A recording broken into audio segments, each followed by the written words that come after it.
Olá a todas as crianças! Olá para quem não é meu aluno, olá para quem é meu aluno, bom dia, boa tarde, boa noite. Então vamos para o estudo do nosso bloco de atividade da página 18. São atividades que eu retiro da internet, aplico com os meus alunos e mesmo quando eu pego, eu deixo os créditos, né, do local onde eu achei e eu deixo o nome, tá bom? Da atividade.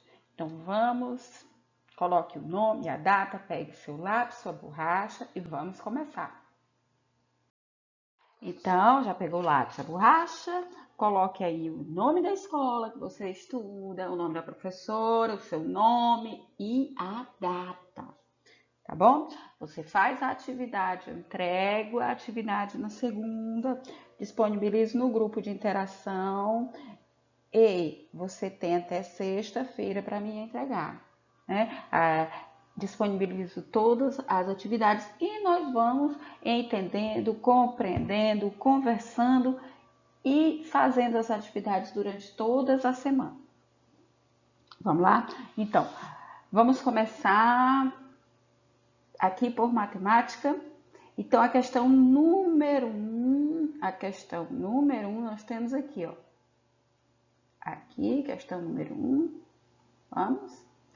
A figura a seguir representa a planta da sala de aula de Lúcia. Aí tem o quadro negro, onde a professora senta, a janela e a porta e o nome de cada e as carteiras onde os alunos estudam e o nome de cada aluno. Então vamos lá. Dos estudantes que sentam na fileira ao lado da porta. Onde fica a porta? Aqui. Ao lado da porta, o que senta mais próximo, quer dizer, mais perto da mesa da professora será que é a Mara, o Júnior, a Jane ou a Sandra? Então, da fila que senta próximo à porta, quem senta mais perto da professora? A professora está aqui, vou colocar ela de outra cor. Quem senta desta fila próximo à porta. Tá bom? Vamos para a próxima questão. Questão 2. A figura a seguir representa a vista lateral de um cone. Cone é esta forma geométrica aqui, tá? A base deste cone é uma figura A, circular, quadrada, triangular ou retangular. A base, eu vou marcar aqui, ó, a base desta figura é como?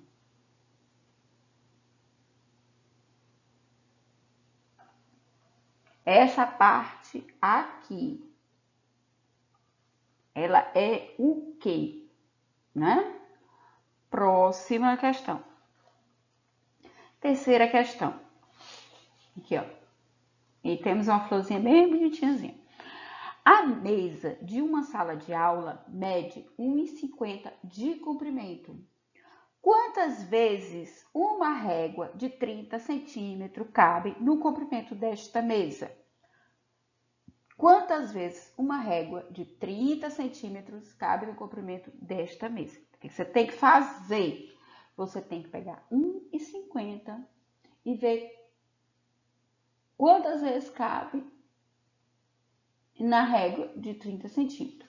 Você pode desenhar a régua de 30 centímetros e ir colocando 1,50, 1,50, 1,50, 1,50, né?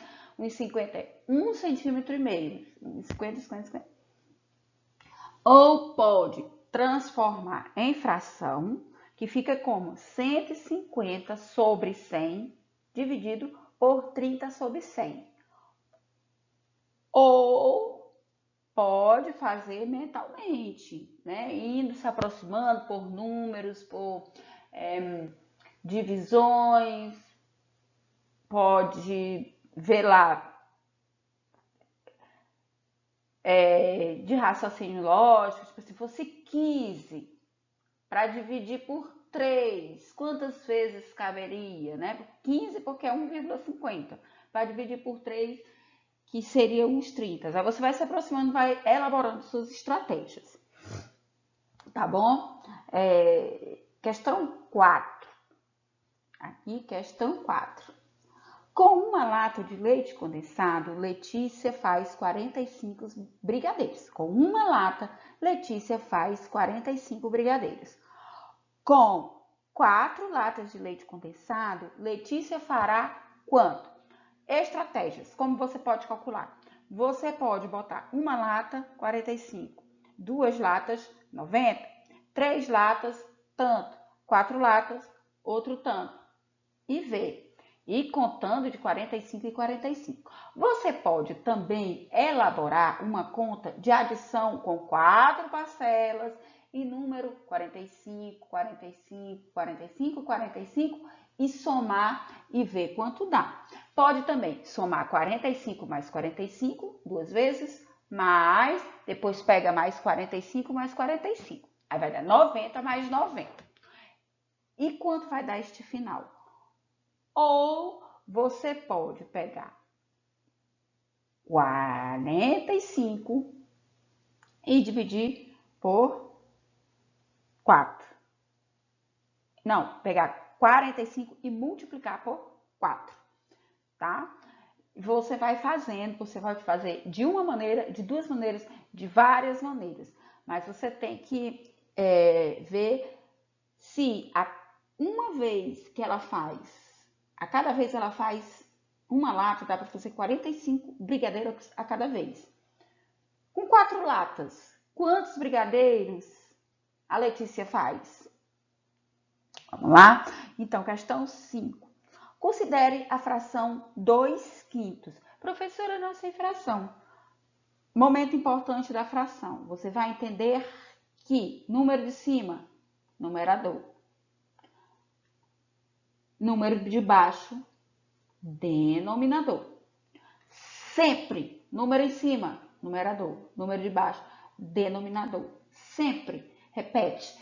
Número de cima, numerador. Número de baixo, denominador. Vamos aprender o que representa.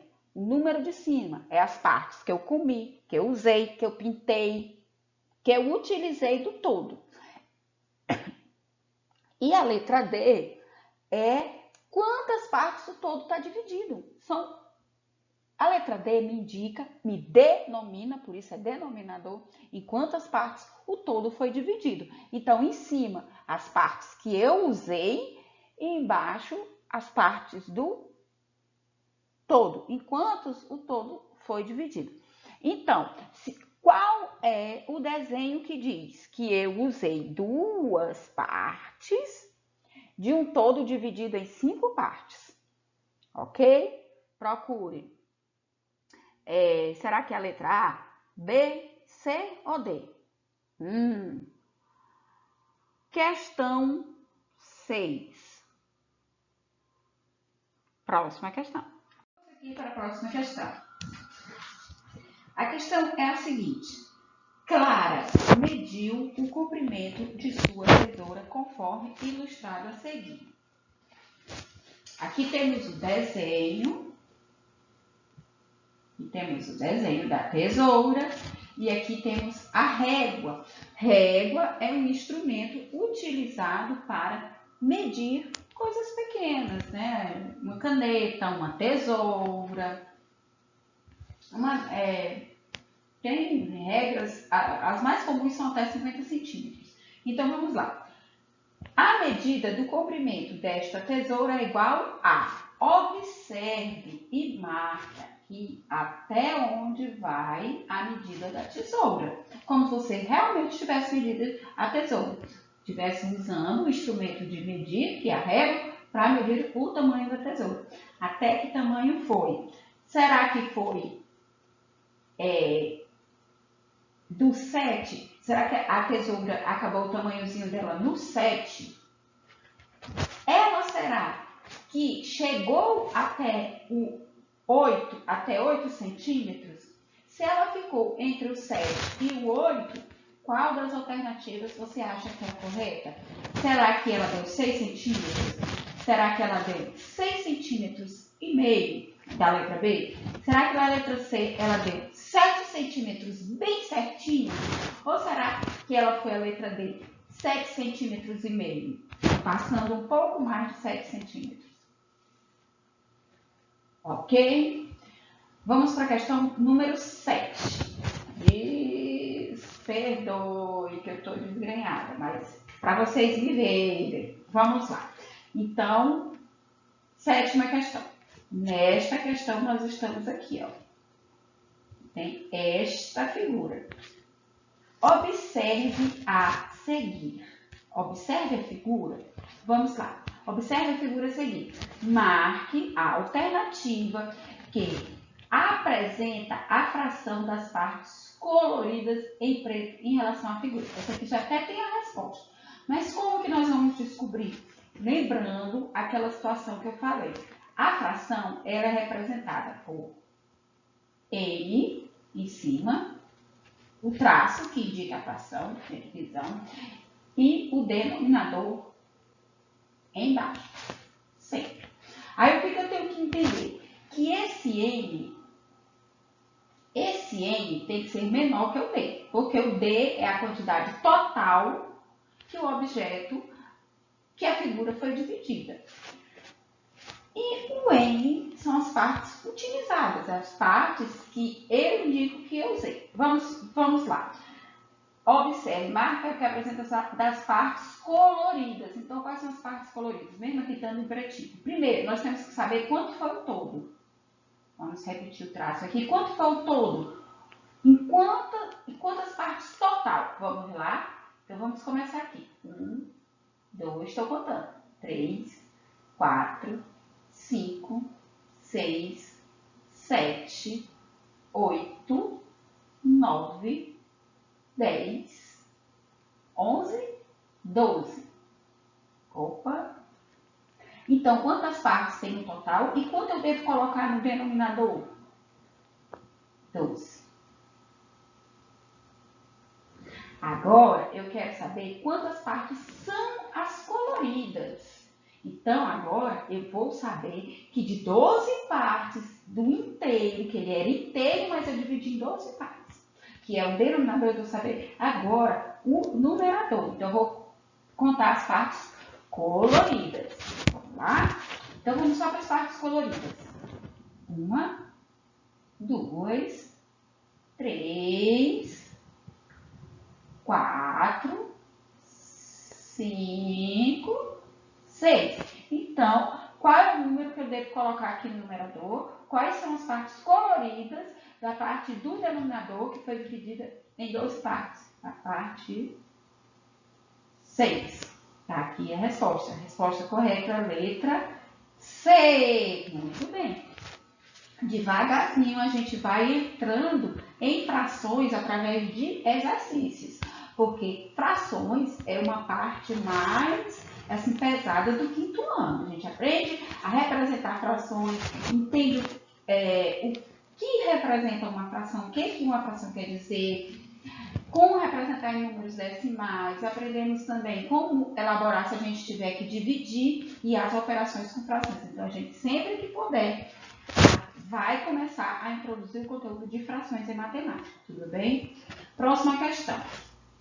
Questão 8. Vamos lá. Aqui, ó. 2 geladeiras. Observe a propaganda a seguir. Olha lá. A geladeira X custa R$ 1.599. Gente, é muito dinheiro. E a geladeira Y custa R$ 1.999. Geladeira X, 1.599. Geladeira Y, 1.999.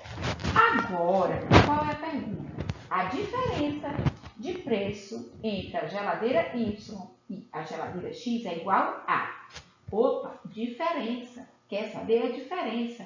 Quanto tem de uma para outra? A distância em valores, em dinheiro. Você pega o número maior, coloca na primeira parcela. Qual é o número maior? Qual é a geladeira mais cara? Pega o número menor, escreve embaixo o número maior. Sempre. Subtração. E se você puder fazer em todas as operações também. Parcela maior sempre em cima, tá? E a menor embaixo. Organiza a sua conta. Qual é o número maior? 1.999 menos subtração. Vamos subtrair para saber a diferença. 1.599. Passa o tracinho. Efetue essa subtração. Quanto vai dar? Numerador, você vai fazer unidade embaixo de unidade, dezena embaixo de dezena, centena embaixo de centena, milhar embaixo de milhar. Organize direitinho. Certo? Se precisa ficar emprestado, tá bom? Vamos lá. Então, vamos para a próxima questão. Questão 9. Aqui em cima. Olha só, o gráfico a seguir apresenta o total de vendas de uma loja de CD durante uma semana. Nós temos desse lado aqui números de CD. E aqui embaixo nós temos o estilo de música, estilo musical. Agora, observe, quando a gente fala que aprender a ler gráficos, a ler uma figura é muito importante, né? A gente aprende a ver coisas em jornais, a representar em gráficos, né? Isso é muito importante. Então, o que tem aqui? Os números apresentados no eixo vertical dizem respeito à quantidade de. Primeiro vamos relembrar o que é o vertical. Olha, você tem que lembrar dessas posições, são orientações. O que é vertical e o que é horizontal. Vertical, quando a situação está assim, a gente diz que está em pé. Olha, está na vertical, igual a nossa coluna vertebral. Vertical, vertebral, ok? Ah, professora, e o que é horizontal? Horizontal indica na linha do céu, assim, do horizonte. Ó, horizontal. Ah, eu gosto mesmo de ficar na horizontal assistindo minhas séries, assistindo os meus programas favoritos. Quer dizer que eu gosto mesmo de ficar deitado assistindo as minhas séries. Então, horizontal, na linha do horizonte, vertical, em pé, de acordo com a nossa vértebra. Vértebra, vertical. Horizontal, horizonte. Então, o que ele quer saber? No eixo vertical. No eixo vertical, o que é que diz aqui?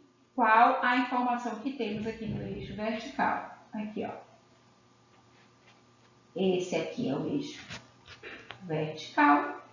E este aqui, o deitadinho, é o eixo do horizonte. Eixo horizontal. Então, você vai responder. Essa tá facinho, não precisa nem fazer conta, né? Vamos lá. Questão 10. Olha aí, questão 10. Vamos lá.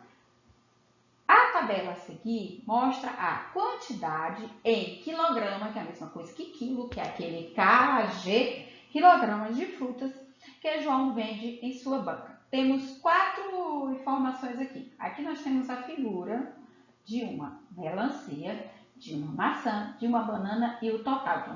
E aqui os dias da semana.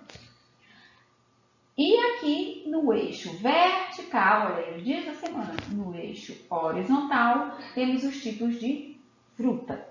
Então, nós temos aqui, o que ele quer saber? Assinale a alternativa que apresenta o dia da semana que João vendeu mais frutas. O dia da semana, vamos aqui no eixo, dos dias da semana que João vendeu mais frutas. Vamos lá, qual será que foi o dia da semana? Será que foi esse 10? Será que foi o dia que ele vendeu 3? Ou será que foi o dia que ele vendeu 35? Qual foi o dia da semana, aqui pela tabela, pela orientação, que ele vendeu mais fruta? Ok? E aqui tem um avisinho bem carinhoso da professora. Olha, crie o hábito de estudar diariamente, de preferência no mesmo horário. Organize o material e, quando terminar, guarde-o com carinho, porque quem cuida, quem guarda, sempre tem. Tá bom? Vamos para a atividade.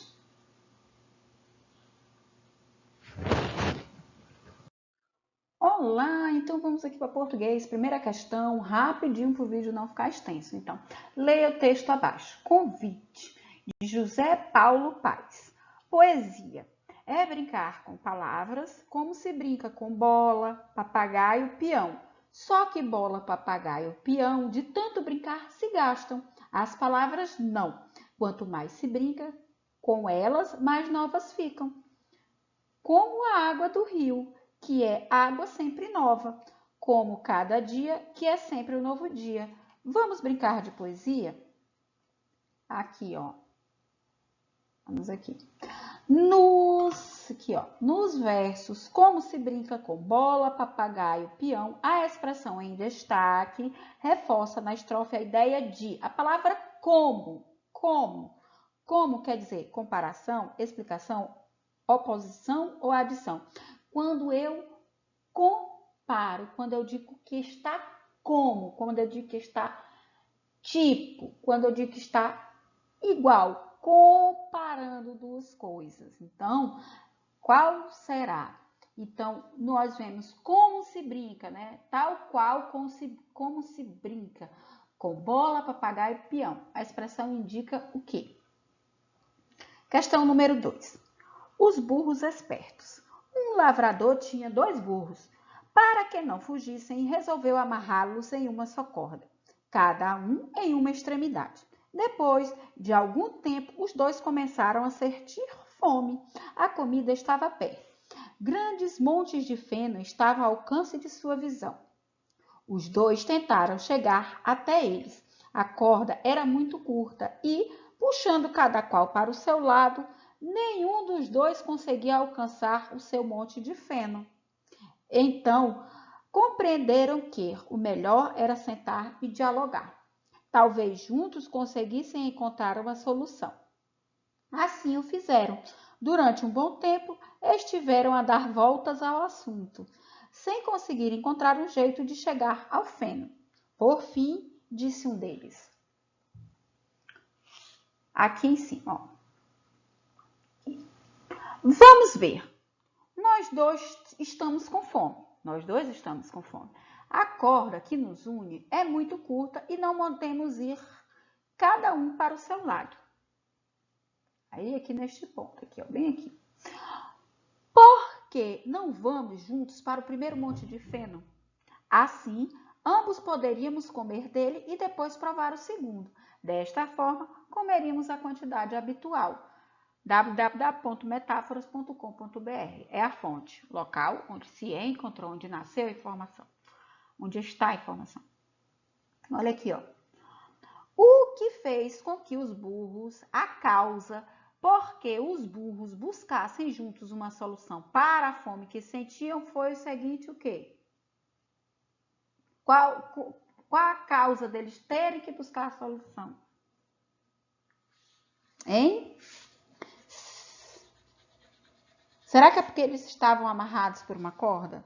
Será que eles procuraram uma solução porque para provar que os burros não são tão burros? De jeito nenhum. Caminharam juntos até o monte de feno. Esta não foi o porquê da solução. Esta foi a solução, então não. Ou porque eles desejavam a comida perto deles, ou por estarem... Por que eles tiveram que procurar juntos a solução? Porque eles estavam amarrados os dois por uma corda, né? Não? Se eles não tivessem amarrado, não precisava dessa solução. E também porque por desejarem a comida sempre perto deles. Porque as duas não estão erradas. Mas a causa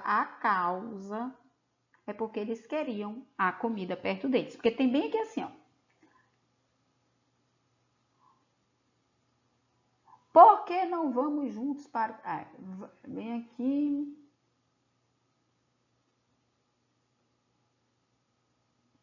Talvez juntos conseguissem encontrar a solução, dar a volta no assunto. Aí também aqui, vamos ver. Nós dois estamos com fome, a corda que nos une é muito curta.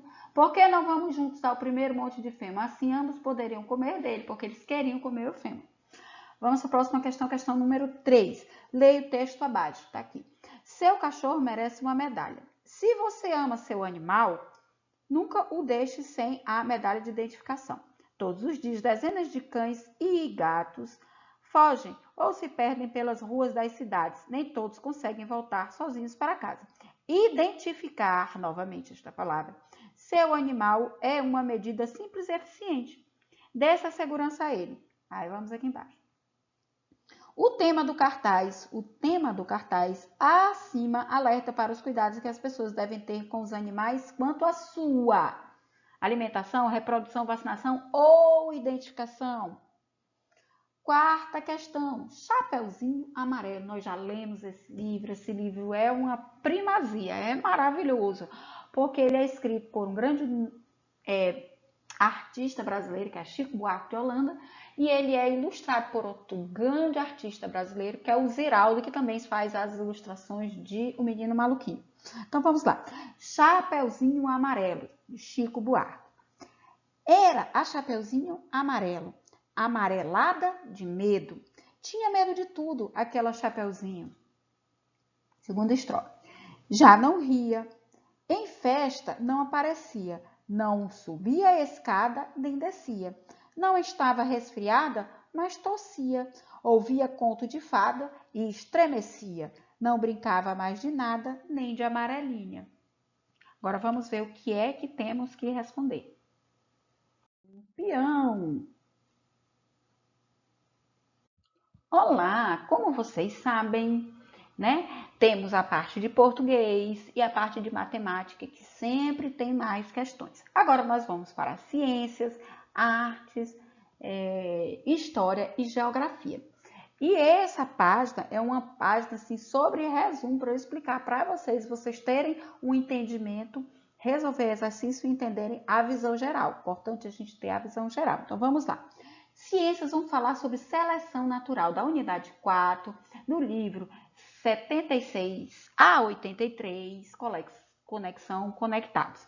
Atividade do livro 82 e 83. Você vai fazer no seu caderno, no livro, de lápis, né? Porque se errar pode apagar, as questões 1, 2 e 3 sobre seleção natural. E vai responder esta questão. Então, o que é seleção natural? Sabemos que o mecanismo a seleção natural é um importante mecanismo de evolução, de desenvolvimento, de evolução. De acordo com esta teoria, podemos afirmar que teoria da seleção natural de Charles Darwin. Guarde isso na sua cabeça para a vida inteira. Os animais, os seres vivos mais bem adaptados, aprenda isso, os mais bem adaptados são os que sobrevivem, ok? Seleção natural. Então vamos lá. Letra A. Será que a seleção natural diz que os organismos mais fortes sobrevivem? Não, não são os mais fortes. Será? Será que você está lá num calor danado e você é bem forte, cheio de pelo? Você vai sobreviver? Você vai morrer de calor? Esse animal. Então, não é sobre ser forte.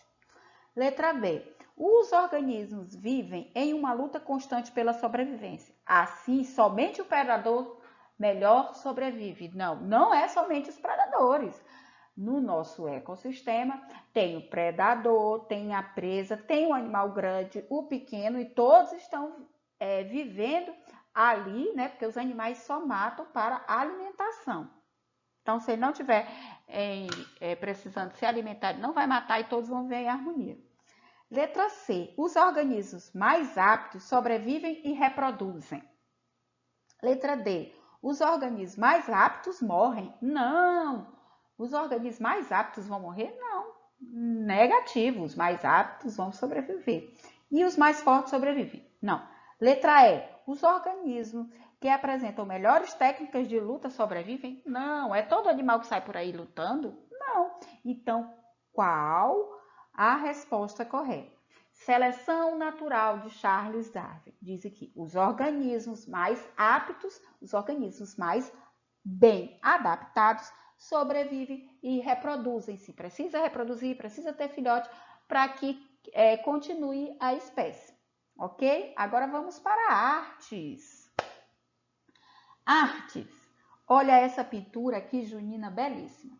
Aracy Abreu Amaral, de São Paulo, de 1930. Crítica de arte, curadora, historiadora de arte e arquitetura, jornalista e professora. Gradua-se na Escola de Jornalista Gaspar Liberto, da Pontífica Universidade Católica de São Paulo, PUC São Paulo, em 1959. Sua pesquisa sobre o modernismo brasileiro, que a gente já estudou, é referência pelo ineditismo, quer dizer, inédito, e dedicação, que ela era dedicada a isso. Os trabalhos sobre esse momento cultural, qual o momento cultural? Modernismo brasileiro. Os trabalhos sobre esse movimento cultural costumam prestigiar o núcleo literário com poucos estudos a respeito de artes visuais. Porém, há mais de 40 anos, Aracy dedica-se à pesquisa sobre o tema e é a maior especialista em Tarsila do Amaral, que a gente já estudou, né? Aquele do pezão, aquela figura que foi caríssima de Tarsila do Amaral. Lembram? O Bapuru. E temos aqui Aracy Abreu Amaral, que fez essa belíssima imagem representando as nossas festas juninas do interior do país. Uma igrejinha, casinhas pintadas coloridas, a festa e tal. Próxima questão. História sobre a cana-de-açúcar. O Brasil, colônia cana-de-açúcar. Por que colônia? Porque a gente ainda não tinha nossa independência e nós éramos colônia de qual país? O país Portugal, que ficava lá na Europa. Então vamos lá, página 38 e 39, e você vai fazer as questões 1 e 2. UFC Ceará.